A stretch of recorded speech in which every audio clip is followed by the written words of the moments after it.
हमारे देश की जो आबादी है लगभग 135 करोड़ के आसपास है। अगर हम इस आबादी की बात करें, एक सर्वे की बात करें, तो इस आबादी के 50 करोड़ लोगों ने कभी जिंदगी में एक साथ 1 लाख रुपए नहीं देखे हैं। बाकी के 50 करोड़ लोगों ने अपनी जिंदगी में एक साथ 20,000 रुपए नहीं देखे हैं। यही हमारे देश की सच्चाई है और ये सच है, इसको स्वीकार कर लेना चाहिए। यदि मैं किसी उदाहरण की बात करूं तो मेरी पत्नी प्राइमरी स्कूल की शिक्षिका है। उसके विद्यालय में कई बच्चे ऐसे हैं जो सर्दियों का मौसम आता है तो एक साथ कई शर्ट और कई पैंट पहन के आते हैं, ऊपर से यूनिफॉर्म पहन लेते हैं। जब उन्होंने पूछा एक बच्चे से कि बेटा तुम एक साथ कई कपड़े क्यों पहनते हो, तो उस बच्चे ने कहा मैडम जी हमारे पास स्वेटर जर्सी है ही नहीं, इसलिए नहीं पहनते। अमूमन प्राथमिक विद्यालयों की यही स्थिति है। अमूमन गांव के कुछ गरीब लोगों की यही स्थिति है। ठंड से बचने की बात हो चाहे भूख से बचने की बात हो, जब भी बचने की बात होती है तो कोई ना कोई जुगाड़ वो निकाल लेते हैं। देश की 25 करोड़ जनता हर दिन भूखे पेट सो जाती है सिर्फ गरीबी के चलते, और आज की कहानी भी गरीबी से ही जुड़ी हुई है। आदाब, नमस्कार, सत श्री अकाल। मैं उस्मान सैफी। आज की जो सच्ची घटना मैं आपको सुनाने जा रहा हूं, ये सच्ची घटना है उत्तर प्रदेश के जिला फिरोजाबाद की। फिरोजाबाद का एक ब्लॉक है नारखी, और 11 दिसंबर की दोपहर इस नारखी विकास खंड कार्यालय परिसर में शादी समारोह का आयोजन किया जा रहा था।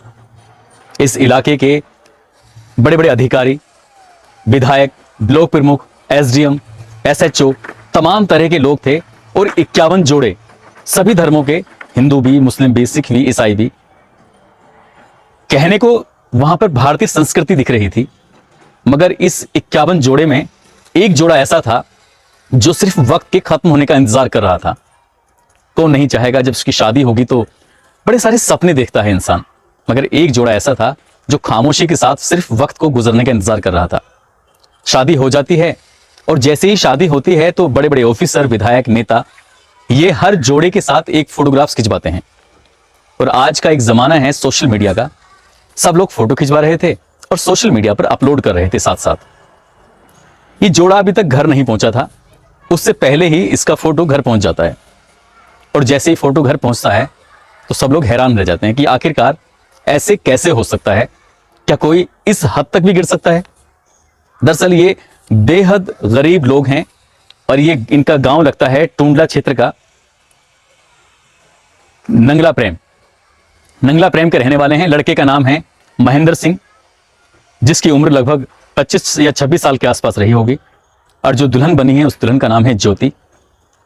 ये दोनों रिश्ते में तहेरे और चचेरे भाई बहन लगते हैं, और जैसे ही ये फोटोग्राफ सोशल मीडिया पर वायरल होता है तो गांव ही नहीं आसपास के इलाके में ये खबर तेजी से फैल जाती है कि मुख्यमंत्री सामूहिक विवाह योजना के तहत सगे चचेरे तहेरे भाई बहनों ने शादी कर ली। क्या जमाना आ गया है, सब थूकने लगे इन पर। और इन पर थूकने की बात जब आती है तो समाज कल्याण अधिकारी ने अपने ऊपर बात ना आ जाए इसलिए सीधे वो थाने पहुंचते हैं, पचखोरा थाना है, वहां जाकर मुकदमा भी दर्ज करा देते हैं। पुलिस मामले की जांच में जुट जाती है, और जैसे ही मुकदमा दर्ज होता है बात मुख्यमंत्री योगी आदित्यनाथ तक पहुंच जाती है। ऐसा कोई टीवी चैनल नहीं, ऐसा कोई अखबार नहीं, ऐसी कोई वेबसाइट नहीं, ऐसा कोई सोशल मीडिया नहीं जहां पर यह खबर तेजी के साथ वायरल नहीं हो रही थी। जैसे ही खबर वायरल होती है महेंद्र सिंह की सांसें खोलने लगती हैं। महेंद्र सिंह डर की वजह से 11 दिसंबर की रात को भाग जाता है, और वो अभी तक वापस लौट कर नहीं आया। उसकी शादी 3 साल पहले हुई थी लता से। उसको 2 बच्चे हैं, एक बच्चा उसका 9 महीने का है और दूसरा बच्चा उसका 2 साल का है। उन बच्चों को कुछ नहीं पता है, उसकी पत्नी को कुछ नहीं पता है, उसके परिवार के किसी भी सदस्य को नहीं पता है। अब मीडिया का उनके घर पर जमघट लग जाता है। ज्योति के सामने कैमरे लग जाते हैं। ज्योति से पूछते हैं कि तुमने ऐसा क्यों किया, तो ज्योति बड़ी ही शालीनता से, बहुत ही शांत प्रिय, मैं कहूं कि वो एकदम खामोशी के साथ अपनी बात रखती है, तो सचमुच रोना आता है उसकी बात पर। गांव का सफाई कर्मचारी है, वो कहता है कि तुम्हें कुछ पैसे चाहिए, 2 घंटे के लिए आपको चलना पड़ेगा, इसके बदले में आपको 10,000 रुपये मिल जाएंगे। वो सफाई कर्मचारी की बात मान लेती है। बेहद गरीब घर की है, शायद उन्हीं गरीबों में जो लोग शाम को बिना खाने के सो जाते हैं, वही लोग जिनके बच्चे स्कूल में कई सारे कपड़े पहन कर जाते हैं, वही लोग जिन्होंने अपनी जिंदगी में 20,000 रुपये आज तक नहीं देखे, वही लोग जिन्होंने 1 लाख रुपया एक साथ नहीं देखा, ये वही ज्योति है। और उसका जो भाई महेंद्र सिंह है वो वही महेंद्र सिंह है जो रोजगार की तलाश में इधर उधर भटकता है, सारे काम करता है, लेकिन उसे ठीक से मजदूरी भी नहीं मिल पाती। कितने ही लोग ऐसे हैं हमारे देश के अंदर जो ये सब करने के लिए मजबूर हो रहे हैं। उसे 10,000 रुपए का लालच दिया गया था और वो मान जाती है। उसके भाई को भी 10,000 रुपए का लालच दिया गया था। जरा सोच के देखिए कि कोई भाई अपनी बहन से शादी करेगा? कभी नहीं। लेकिन ये मजबूरी, ये पेट इंसान से क्या कुछ नहीं करवा देता। वो गए तो थे सिर्फ इस योजना का लाभ लेने के लिए। उस योजना से कुछ पैसे मिलेंगे। 51,000 रुपए की ये योजना है जिसमें 30,000 रुपए लड़की के खाते में आते हैं, दुल्हन के खाते में। बाकी 15,000 रुपए जो आते हैं उससे दहेज का सामान मिल जाता है।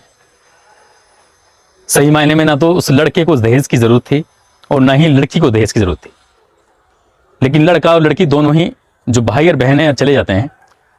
और कितनी जल्दी समाज कल्याण अधिकारी चंद्रभान सिंह कितनी जल्दी करते हैं, तुरंत मुकदमा दर्ज करा देते हैं और पुलिस उनको ढूंढने में लग जाती है।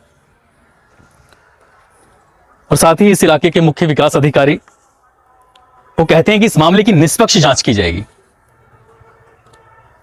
ये इतना बड़ा क्राइम हो चुका है इनके लिए कि ये इसकी निष्पक्ष जांच करने में लगे हुए हैं।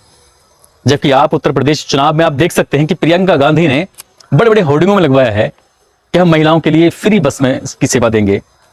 अरविंद केजरीवाल की पार्टी कहती है कि हम मुफ्त में बिजली देंगे। भाजपा के लोग कहते हैं कि हम आपको ये देंगे, सपा वाले कहते हैं हम आपको ये देंगे। लेकिन कोई आदमी ये नहीं कहता है कि हम आपको रोजगार देंगे, हम आपकी गरीबी मिटाएंगे। सब फ्री में बांटने की कोशिश कर रहे हैं और उस फ्री की योजना का सब बंदर बांट भी कर देते हैं। आपकी जानकारी के लिए बता दूं कि इस योजना का लाभ, सामूहिक विवाह योजना का लाभ लेने के लिए जब आवेदन किया जाता है तो उसके अंदर लड़की का फोटोग्राफ्स, लड़के का फोटोग्राफ्स, लड़की का बैंक आईडी यानी कि बैंक का नंबर, खाता संख्या, आधार कार्ड, ये सब होने के बाद परिवार की सहमति भी होती है। और परिवार की सहमति के बाद ग्राम पंचायत अधिकारी और ग्राम प्रधान मिलकर इस पे मोहर लगाते हैं, सत्यापन करते हैं कि हाँ ये योग्य हैं इस विवाह के लिए। वो बीपीएल धारक होने चाहिए या अंत्योदय कार्ड के धारक होने चाहिए। इतने सारे लोग जांच करते हैं, आखिरकार ये लोग मंडप तक पहुंच कैसे गए? क्या सारा कसूर उस महेंद्र सिंह का है या सारा कसूर उस ज्योति का है? अगर कसूर है तो उनका है, जिन्होंने जांच की है, जिन्होंने सत्यापन किया है, उनके खिलाफ भी तो मुकदमा दर्ज होना चाहिए था। लेकिन बहन भाई को कुछ इस तरह से प्रेजेंट किया जा रहा है, इस तरह से समाज के सामने रखा जा रहा है जैसे उन्होंने बहुत बड़ा क्राइम कर दिया है। उन्हें वाकई पैसों की जरूरत थी, इसलिए उन्होंने ये सब किया। जब मीडिया के सामने आते हैं तो वो लड़की रोते हुए कहती है हमें तो सिर्फ पैसे का लालच दिया गया था। समाज जो सफाई कर्मचारी है वो कहता है कि तुम्हें 10,000 रुपए मिल जाएंगे। एक गरीब आदमी के लिए 10,000 रुपए की रकम बहुत बड़ी रकम होती है, जिसको कमाने के लिए वो एड़ी चोटी का जोर लगाता है, तब जाके मिलते हैं। और उसे 2 घंटे में मिल जाए तो वो कई बार जाएगा।